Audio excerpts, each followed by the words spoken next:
Just wrapped up a vibe coding project with Claude Code and Cursor, and I wanted to share some learnings with you that has made my vibe coding journey way easier.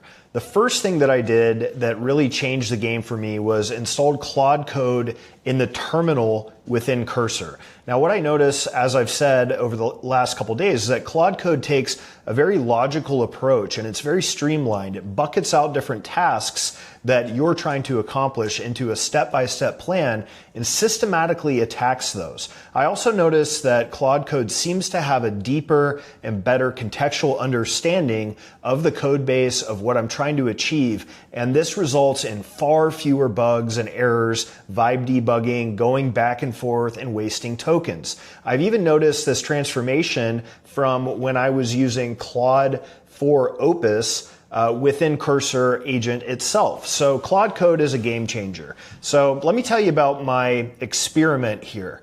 You can see right here I've got V1 of thevibemarketer.com. Now this was a very basic squeeze page that was meant to simply build my list and collect emails. It did a great job, but there was some friction to discovering the community and getting there so that I could generate more subscriptions and more revenue. Someone had to submit their email address here, then they'd have to go to Gmail, open up their inbox, find the email from me, open up the welcome email, scroll to the bottom, and then they would see a call to action to get the community. Now, we were already getting a really good number of conversions through that unoptimized funnel, but I figured, hey, why not take it to the next level? So challenge one for me was figuring out how to rebuild this website in an optimized way within Cursor using Claude Code.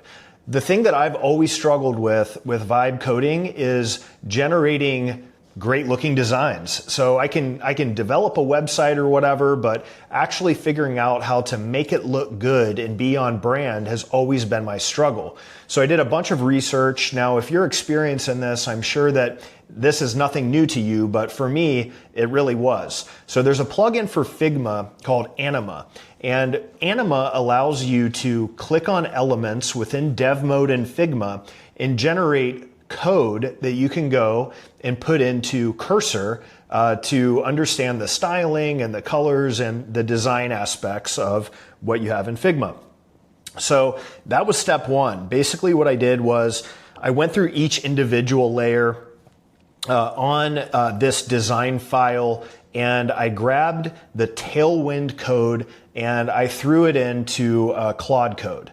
The next thing that I did was I went to Tailwind's website and I purchased their TailwindPlus membership. Now what that gives me are all of these Tailwind assets, and I'm going to go ahead and show you what I mean by that. So this is TailwindPlus right here, and I bought their templates, their UI kit, and their UI blocks. Now this is Tailwind code that Claude Code can go and reference and utilize within my designs. So once it understood kind of what I was going for from Figma with the color scheme, the brand, and some of those elements on V1, now I have that that I armed Claude Code with, and then I armed it with all these elements and templates and design kits that are already built on Tailwind. So I exported the Tailwind code from Figma, and then I got a bunch of Tailwind assets. I loaded those into Cursor, and I had Claude Code get to work. Now I'm going to show you what the website looks like that I built. I'm not a designer. I'm not a front-end engineer. I've always sucked at that stuff. But to me, this felt like a big unlock, and I was actually pretty proud of what I was able to build. So here it is. You can see above the fold here, we've got an email address collection, and right here I'm going to go ahead and enter an email.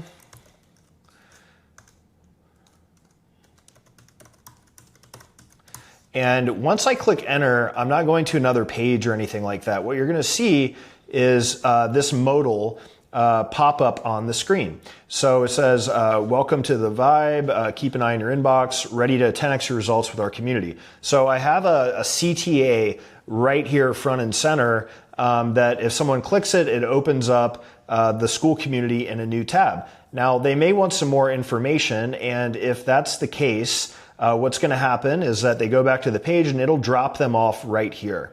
So I really like this. This kind of sells the benefits and some of the features of the community. It's got some social proof aspects. It's got more calls to action, tells you what to expect and some of the things that we have going on inside. So I thought this was great. This helps to frame up what it's all about, and building this clean design style was super straightforward and easy. Most of the copy that you see here is also generated by Claude. I had some feedback on some specific sections, but pretty much it got around 90 to 95% of the way there, and updating it was a couple prompts away.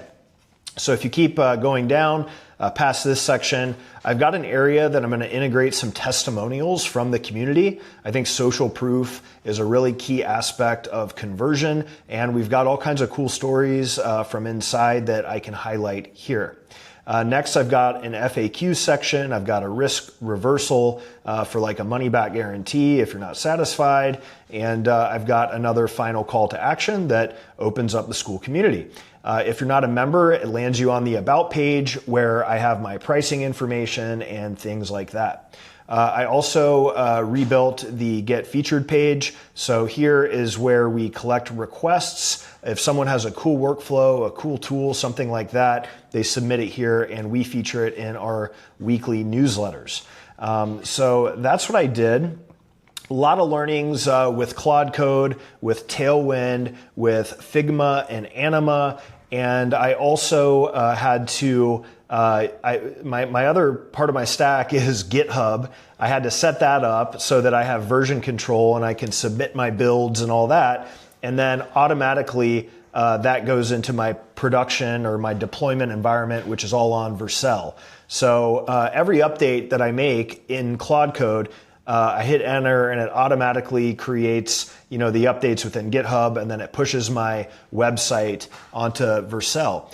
Another cool thing that I did on Vercel, so I didn't know this, but Vercel has a web analytics package. So Claude Code built a bunch of events for my page. So when someone submits their email or they click a call to action button, I'm collecting that data right here. So I just launched this. There's not a lot of data being showed, but you can see where I'm getting traffic from. It even will collect UTM parameters if I upgrade. This is me just going to the Get Featured section. I've got, some of the basic stuff that you get from Google Analytics, and then you can see these events down here, which I think is really valuable. So I can measure different conversion rates and things like that through my funnel. So I can optimize my marketing and try to get more email subscribers and more members to the community. The last thing that I did was I had to integrate this with Beehive. That was a fairly simple process. I did some updates to make sure that it's very secure and I'm not exposing any API keys or publisher IDs or anything like that from my Beehive newsletter. So Claude Code guided me through all of those steps. I even did some testing on mobile and it looks great. Here it is. At first there were some horizontal scrolling issues and stuff, and now it works really well. It's fast, it's snappy, and actually already got my first customer from this page just a few minutes before I started filming this. So I'm pretty sure that this is going to work as a conversion rate optimization experiment. I learned a ton about web development in the process, utilizing AI in a really modern web development stack. I feel like building the front end of like an app or a website now is pretty straightforward with all these Tailwind assets. And I think now I'm going to be able to add a lot more to this page. It was in Framer before. I couldn't do anything with Framer. I couldn't link it up the cursor. It was kind of a pain. So now I feel like I can deploy pages faster. I can get some cool resources up here, and I'm going to be pushing forward on this website some of the other strategies that I've been chatting with on X. So let me know what you think of the design. It's thevibemarketer.com. If you have any ideas or thoughts for how I can optimize this, I'm all ears. I love to test and experiment. So thanks for watching and checking it out. Hopefully you picked up a few good tips to get on-brand, high-quality designs from within Cursor or in your vibe coding projects, and maybe some tips on optimizing your landing page for conversions as well. Talk to you soon, and good luck.